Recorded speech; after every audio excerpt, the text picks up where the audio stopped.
as I told you in the previous video that you have to just replace the variable x by b and then write it as it is, then minus and then replace x by a. So you have to just solve it by upper limit minus lower limit, and then the c will be cancelled out and the remaining formula will be phi of b minus phi of a. So in short, integration from a to b fx dx is equals to phi of b minus phi of a. So we don't need to add constant c, because as we have already seen that c will be cancelled out. So in the final result or in the end we only get the phi of b minus phi of a. तो ये आपको इसी तरह से integration को solve करना है for the definite integral. So look at the example number 1. We have to find the integration of x with respect to x and limits are given from 0 to 1. So first you have to only integrate x. Just forget about the limits. What are the limits, upper limit or lower limit? You have to just integrate the function which is given. So here we have to integrate the function x, and now what is the integration of x? We have to use this formula that integration of x raised to power n is equals to x raised to power n plus 1 divided by n plus 1. So what will be the integration of x? Integration of x will be x square divided by 2. So this is the integration of x. Now after integrating the function, put the limits here by putting the close bracket and put the limit 0 to 1.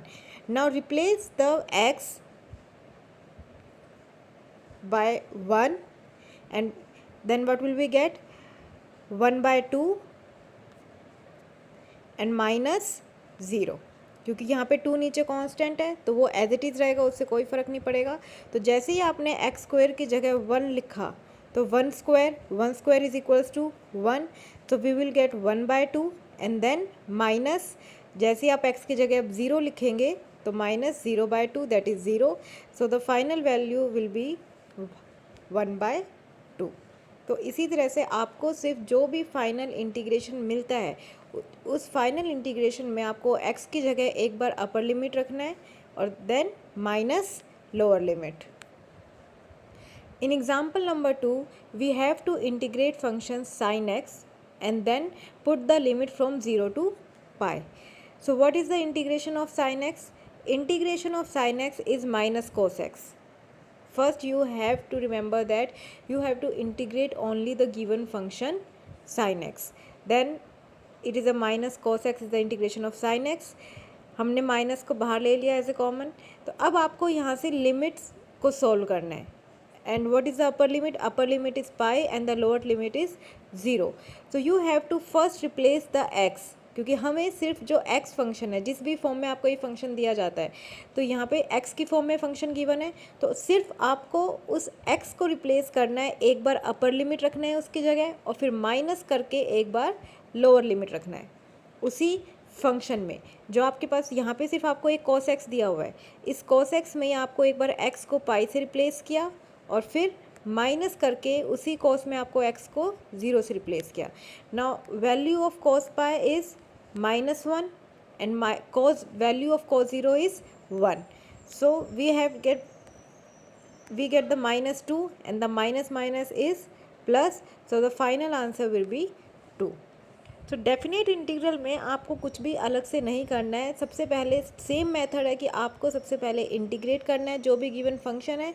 जैसे ही आपको integration मिल जाता है तो बस आपको वहाँ पे वो लिमिट्स इस तरह से हमें लिख देनी है और then you have to just replace the variable by upper limit and then minus lower limit and you will get your final answer. So now in this notes, this is the definition of indefinite integral. Indefinite integral में हमारे पास यहाँ पे limits नहीं होती, आप देख सकते हैं हम जो भी अब तक हमने किया है पहले, तो ये डेफिनेशन होती है इनडेफिनेट इंटीग्रल की कि integration of function f x d x equals to में f of x plus c, कि आपको कोई भी फंक्शन जो गिवन है आपको उसको इंटीग्रेट करना है, दैट्स इट, और जो भी उसका इंटीग्रेशन आता है आप उसमें कॉन्स्टेंट को ऐड कर कर लिख देते हैं। And now the definition of definite integral वो क्या होती है कि integration of a to b f x d x, जो भी हमने किया, और उसको आपको किस तरह से लिखेंगे, जो भी इंटीग्रेशन आता है उसको आपने upper limit minus lower limit, जैसे कि यहाँ पे आपको ये दिखाया गया है कि suppose here we have the small fx and the integration of small fx is capital Fx, and then put the limits here a to b and then replace x first by b, then minus, then replace x by a, and we will get the fb minus f of a. So here we have some examples. Now the first example is as integration of x square dx and the limits are 1 to 5.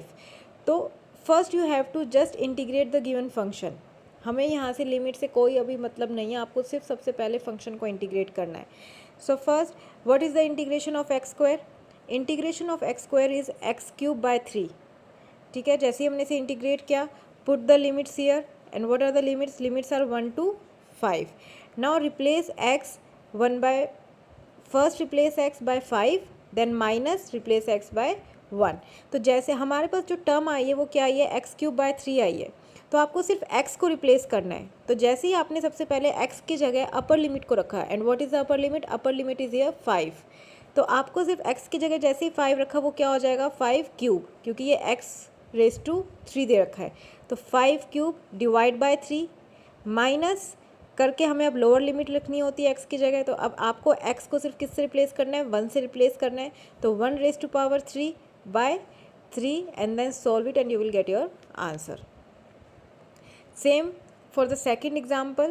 First you have to integrate 1 by x, and what is the integration of 1 by x is the log x. ये आपका integration होता है. After integrating आपको सिर्फ क्या करना है, ये लिमिट्स लगानी है. log x इसका इंटीग्रेशन हो गया 1 by x and the limits are 2 to 4. So first you have to replace x by upper limit, we will get log 4 minus, then you have to replace x by lower limit and then you will get minus log 2. So your final answer will be log 4 minus log 2, and by the property of logarithm we can write log 4 by 2 and which is equals to log 2. Similarly in the third example, first you have to integrate x cube plus x, जो कि question में mention है. X cube plus x है, बीच में addition है, तो आप दोनों का इंटीग्रेशन इंडिविजुअली फाइंड आउट कर सकते हैं.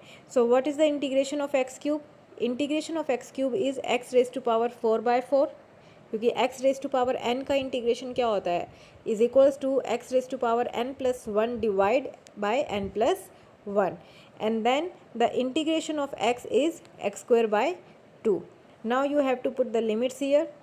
First replace the whole term, आपको जो भी पूरा फंक्शन यहाँ पे, अब आपको जो फाइनल इंटीग्रेशन मिला है सॉल्व करने के बाद, ये पूरी फॉर्म मिली है आपको, यहाँ से ये कंप्लीट आपको इंटीग्रेशन ये मिला है. तो फर्स्ट आपको इन दोनों टर्म्स में, यानी कि x raise to power 4 by 4 plus x square by 2, इन दोनों टर्म में सबसे पहले आपको 5 से रिप्लेस करना है अपर लिमिट से. तो हमें क्या मिला जब हमने 5 से रिप्लेस किया, 5 raise to power 4 plus 5 raise square by 2. तो सबसे पहले आपने सिर्फ ये अपर लिमिट के लिए सॉल्व किया है. नाउ माइनस करके अब आप इस पूरी टर्म में आपको ये लोअर लिमिट से रिप्लेस करना है. What is the lower limit here, lower limit here is 2. Now we will get 2 raise to power 4 by 4 plus 2 square by 2. Now you have to solve this complete term and you will get your final answer. So here we have some examples. So in this case, integration is similar to the indefinite integral. Indefinite integral कौन से, जहाँ पे आपको limits given नहीं थी, आपको सिर्फ वैसे ही इंटीग्रेशन फाइंड आउट करने हैं जैसे हमने पहले किए हैं. बस लिमिट्स का यहाँ पे कंसेप्ट आ गया जो आपको फाइनल आंसर में upper limit minus lower limit करके लिख देना है. सो you have to just go through these examples, there is no need to see these remarks.